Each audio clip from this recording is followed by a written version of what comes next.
makes you keep your living so low that it enslaves you. You know what I mean? That's how people get caught up. You're not trying to be enslaved by the government assistance. You're trying to use it as an asset, as a building block, as a stone, as a step to the next level. All right. Hello, you guys, and welcome to another video. I am doing this video today because you guys know this is something that's very close to my heart. Yes, I do a lot of massage videos and a lot of, side hustle type of jobs. But why do I do that? I do it because at one point in time, I was in a place in my life where financially, I didn't know what to do. I didn't have anyone's help. I had a lot of people using me for money, the money that I did have, but I didn't have any help or guidance related to how do I pull this thing back together. That is the main reason for me providing some of the resources that I provide on my channel. I'm a massage therapist, and massage therapy just happened to be one of the trades that I got in order to help the money continue to flow in my life. And I started the channel with the helps to help another young woman to gain back control over her life. Remember, the Million Pathways, the name of my daycare, to gain control back over your life. So that's really my goal. I understand that all of these tips don't apply to every single person, that some situations are completely different, but I want to help you here. I want to jog your mind, because if you can jog your mind, if you can move your thoughts in another direction, you can change your life. You know what? It's not even a thought. I know for a fact that when you're in the moment, when you're in a situation, when you've got the collection notices and you've got the bills past due, you can't think that you'll ever get out of this, that life will ever be better. But I'm trying to tell you, I'm here right now as a witness that it does get better, but you have to begin to move your thoughts in the right direction. And I want to give you guys some practical tips on how you can do that. Okay? So stay tuned. First things first, this is what I want you to do. I want you to take down your expenses. Go through your bank account, go through your receipts. However you spend your money, whatever means that you spend your money, if you're a cash girl, if you are a card girl, I want you to actually think about this. How much money am I spending? How much money am I spending, and what do I need? Like, okay, how much do I need for groceries? How much do I need for rent? How much do I need to put gas in my car? How much money do I need for a bus pass? How much money is my child's daycare? I want you to calculate these numbers. You're not lying to anyone. You're not showing anyone these numbers. You need to write these numbers down for you, because it is the beginning of figuring it all out. How much money am I spending? How much money do I need? All right, so the next thing is you want to get a job. I have a bunch of information about jobs on my channel. Get a job. Amazon, I've said time and time again, it's my favorite job source. I have a video about Amazon, the hiring process. There will be more to come, because I absolutely love Amazon as an option for someone who's building business or someone who doesn't have anything at the time, because that's what this video is for. This video is not necessarily for the small business owner. This is for the person who's literally has to start over. If it was from divorce, if you're young and you're saying, you know what? These people around here are toxic. That was my story. These people are toxic, and if I leave, I don't know what I'm going to do, but I know that I need to leave. That's what this video is for. So get a job. Amazon, substitute teaching was one that I like.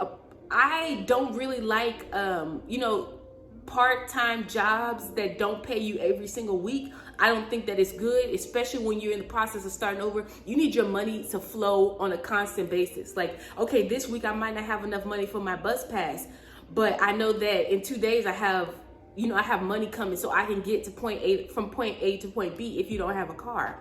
Getting a job that pays weekly. Nowadays, it's a very common thing.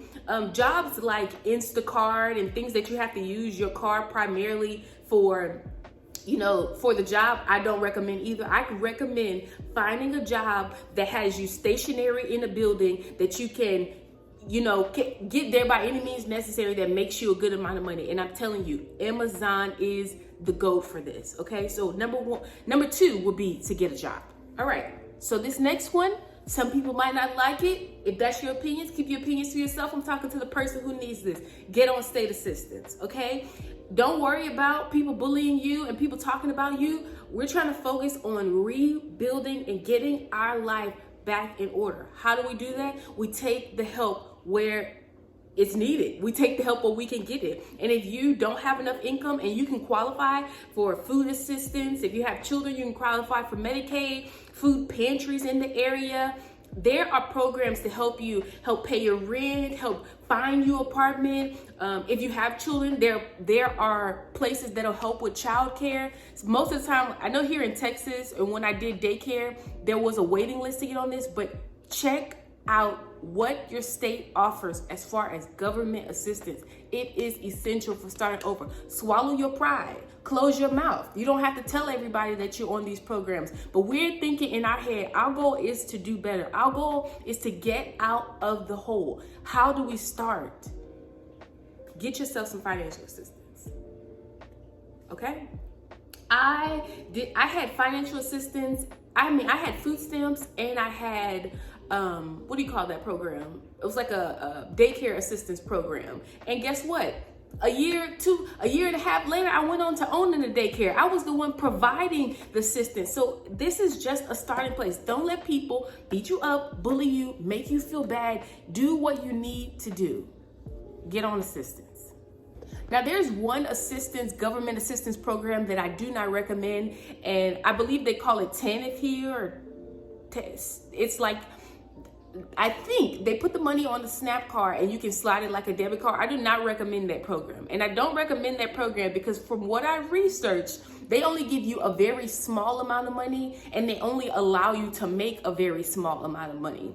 I will try to find for you guys how much you need to make to be on like food stamps. Food is a very big expense. And if you're not making the money, there's a higher income bracket. And once you've got to that income bracket, you can support yourself. But getting out of this hole, I wouldn't suggest using TANF because you don't want to be a part of a program that makes you keep your living so low that it enslaves you. You know what I mean? That's how people get caught up. You're not trying to be enslaved by the government assistance. You're trying to use it as an asset, as a building block, as a stone, as a step to the next level, not to stay there. Okay, so no, I wouldn't recommend like the state cash assistance. I think they have different names depending on the state, but I would not recommend this program.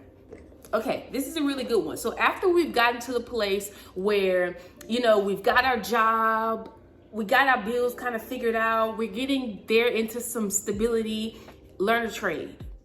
I did massage therapy. The massage program that I went to, I had to pay out of pocket, but there are programs here in my state, and I know here in your state that you can be a part of, that you can use financial aid for. I know there's videos here on YouTube. Watch some tutorials. Learn how to apply for financial aid. Apply for financial aid and learn yourself a trade. Do some research. See how much money do people make within this trade and use it and build yourself a business. Build yourself a way to make money flow alongside of doing Amazon, alongside of doing Insta work. I'm doing it here on my channel. I'm not telling you guys to do something that I haven't done and that I don't do. Have the money flowing all kind of ways. That way, when you're ready to sit down, you can sit down in comfort. Okay, so definitely be researching what type of trade, what are your interests, what are your hobbies, what can profit you by way of a trade. All right, so this section of the video is about moving out. Now, like I said in the first part, that's about starting over. Everyone doesn't need to move out when they're starting over, but some people are in bad situations. And when I say what qualifies a bad situation, there's a bunch of things, but sometimes, let's say you're doing things that are counter who you are. You're having to kiss people's butt. People are teaching your kids bad practices and you don't have control over your life. It might be time to move out, okay? It might be time to move out. When I left my home, I left with $50 the first time.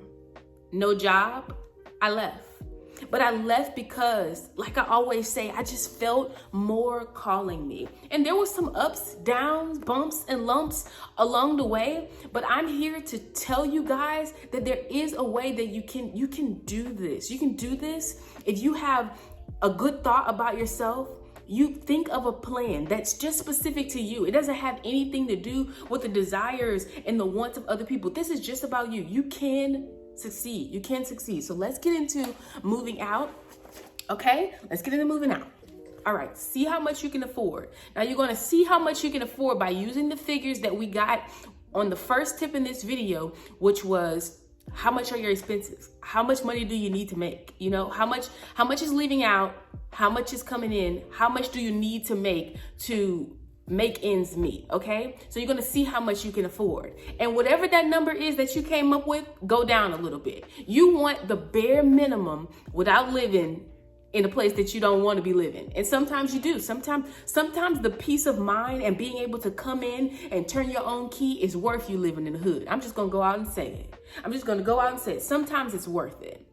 So calculate exactly how much you can afford. Find a place that you can afford. You can afford. Not you and your baby daddy, not you and your boyfriend, not you and your mama, not you and your grandma. Because I've been in situations where I thought the other person could help me out and this didn't quite work out, okay? What can you afford? Independent of any help that anyone else promised you, what can you afford? Find you a place with that. So when finding a place, I have some tips here just so I get them all. That's why I'm looking down. If you have 2 children, I ran into this problem a lot when I had my daycare open. Remember, I was catering to young mothers. Everybody wanted to get, like, let's say you have 2 kids. Everybody wanted to move out into a 3-bedroom apartment. They wanted an apartment for them. They wanted 2 rooms for their kids so they could have a man in their bed. We're not doing that. We're starting over. We're starting anew. And one of those things you might have to do is scale it on down. I had a 1-bedroom apartment for me and my son. I turned my closet it had 2 closets. So when you're finding like a floor plan, of course, find something that will complement this multi-room space that you're trying to do. And that was something that I was looking for. I knew I didn't want to live in the hood. Not that there's anything wrong with living in the hood, but I wanted my son to be a part of a good school district. So I did some research and I found a good school district. I found an apartment. I found, something that would work well with what I was trying to do. I knew that his room, I was going to create him a little loft and a closet. So out of one of the closets, I created him a loft. I'm going to insert a clip for you guys right here. When you come in the door, here's my son's space. Sometimes he closes off the curtain completely, like when he just wants a little privacy, and that's just fine. And my spin bike, like I told you guys about. There's the patio over there, the sofa. Here is the kitchen, all my little supplies. Don't mind that trash that needs to be taken out. Here is my craft section where I make my waist beads and fulfill orders. And there's kind of an extension of that. My books, and at the bottom, it starts the baby's things. And then here's her little, like, where we put her toys. There's my production board. Here's an extension of the closet for me, my sprays and all that kind of things. The workout stuff is down there for me. Here's the baby's closet, really. There's the bathroom. We're not gonna go in there. Here's our bedroom, the baby's bed, our closet. So all right, so after watching that, this was a 1-bedroom apartment. It was at the top of the pandemic. My family, we moved, when I closed my daycare, we moved out of our home and we moved into a 1-bedroom apartment. You guys see how I decorated the apartment? You need to be innovative, okay? Think about starting over. Think about making anew. Think about how much further you could be if you scaled things back. Just for the time being, okay? Just for the time being. You can do this. I promise you can do this. So here's some things to look for when you're finding a place. Number 1 I put is near a bus route. Let's say you don't have a car. Everybody doesn't have a car. A car is a luxury, okay? Sometimes you need to be on the bus. I have walked to job interviews. I mean, hiked. I have walked to job interviews. I have walked to drug tests to get jobs. Sometimes you gotta walk. Sometimes you got to take the bus. Get near a bus route. And the only thing I can say about that is I know here in Houston, if you're near a bus route, that means you're in a bit more of an urban area. But if that's what you can afford, that's what you can afford. Make sure the bus route is at least a distance that you're comfortable walking, even in the rain, okay? So the next thing I put was make sure that you're in walking distance to grocery stores. If you have to wait till your kids go to school, and then go walk to get some groceries and walk back home, it's what you got to do, mama. It's what you have to do, mom. And guess what? I can tell you that you're not going to do it forever. You get some of these key principles in doing things the hard way. Don't always think that somebody needs to come save you. Don't always think that you need to be rescued, okay? And I promise. Calm down, Tanzania. I promise. Life gets so much better when you learn the lessons that you were meant to learn, okay? Be walking distance. I'm talking about grocery stores. I'm getting emotional. Be walking distance from a grocery store. If your thing is, I know this man is not good for me, but I'm always calling him because he got the car and he could bring me and my babies from point A to point B. That's what you got Jack and Jill for. Use your legs. You can walk. You can walk, you can take a bus. You do not have to sell yourself and sell your soul to get things. You can build your way. I'm telling you, you can. Okay, next. Walking distance to possible places to work. Now, if this may be in an urban area too, but grocery stores, like if I remember when I worked at Salada, I'm sorry, I'm gonna have a lot of stuff popping in here. I remember when I worked at Salada, which was a salad place. The Holy Spirit led me to get rid of my car. I got rid of my car and I was like, Lord, I'm gonna get rid of this car, but I don't have any family. I don't have any financial support. How is this gonna work out? And I remember walking outside it was a busy road, Westheimer. I can tell you, I don't live over there anymore. It was on Westheimer, and I was like, oh, the Salada had a sign outside. They said they were hiring. I went in. I got the job the next day. I sold my car. I was walking distance from this restaurant, and there was a young lady who worked there with me. She had 2 small children, right?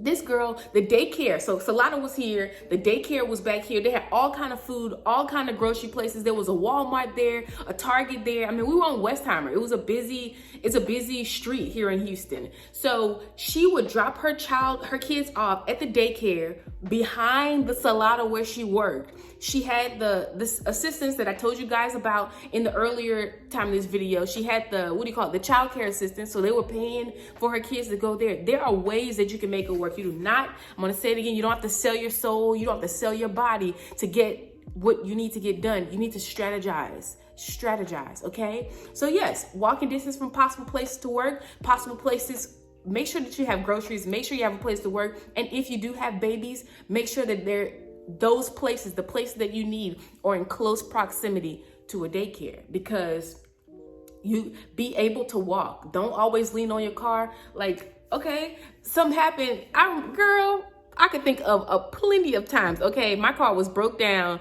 and I didn't have a way to get to work because my car was broke down. The best thing that you could do is walk. When I worked at Salada and I had to walk from work and walk to do grocery shopping, it was the most freeing experience in my life, and it taught me a lot of lessons, okay? All right, so let's move on. Okay, so this is gonna be the last thing, and that's clean things up a little bit, okay? If there are some friends that you know that you don't need to be hanging around, because every time you hang around them, you're spending money, you're acting like you got things that you don't really have, let's push that aside. If you don't need to have a cell phone, like if you don't need, an extravagant cell phone, if you don't need to have TVs in your house, if you don't need to have internet in your house, some of these things you don't need. When you're doing, be realistic so that you can build. You can't build when you have all these unnecessary things that you have begin to pretend as if they're necessities and they're really not. Don't live your life through these YouTube people. Don't live your life through my life. Learn from some of the things. I remember I would come home from Salada, right?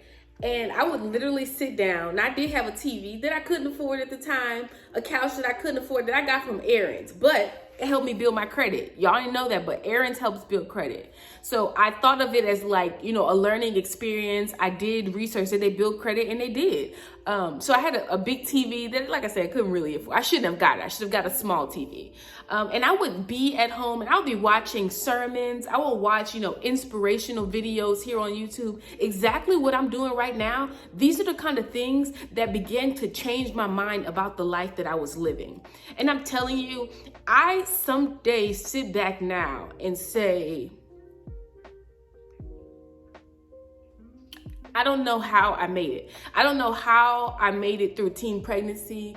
I don't know how I made it through adoption. I don't know how I made it through homelessness. I don't know how I made it through some of the crazy things that I made it through.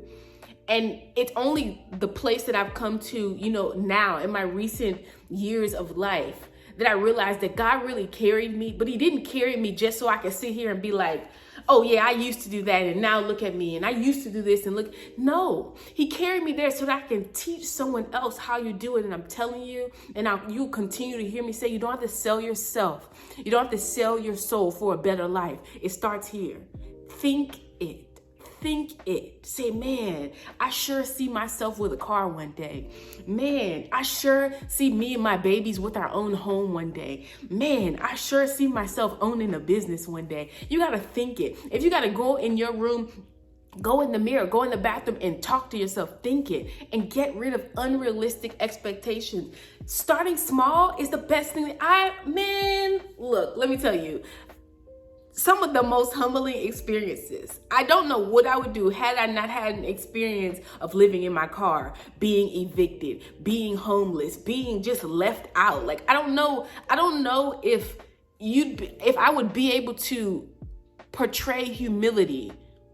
I don't know if I'd be able to express humility. I don't know if I'd have a love for people the way that I do had I not had some of those experiences.